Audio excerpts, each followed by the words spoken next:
Парламенттин 23 депутатынан коронавирус аныкталды. Ирандын 23 депутаты коронавируска кабылганы аныкталды. Бул тууралуу чет элдик басылмалар жазып чыкты.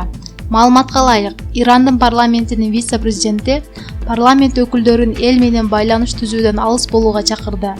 Бирок парламент жумушун уланта берерин айткан. Иранда каза болгондордун саны 77 адам каза болсо, тумоону жуктуруп алгандардын саны 2336га жетти. Белгилей кетсек, вирустун таралышы боюнча бул өлкө Кытайдан кийинки эле эң кооптуу өлкөгө айланды. Вирусту жуктургандардын арасында Ирандын аялдар жана үй-бүлө маселелери боюнча вице-президенти, саламаттык сактоо министринин ордун басары жана Иран парламентинин улуттук коопсуздук комитетинин төрагасы Муштаба Зулнур да вируска кабылганы аныкталган.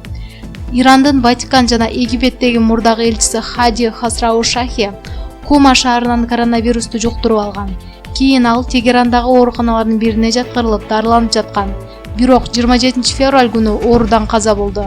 Ал эми 3 мартта Украинада коронавируска кабылган алгачкы жагдай катталды. Учурда Кытайдын Ухань шаарынан тараган вирус дүйнөнүн 63 мамлекетине жайылып, вирусту жуктургандардын жалпы саны 90 912 адамга жеткен. Маалымат Булагы Назар Ньюс.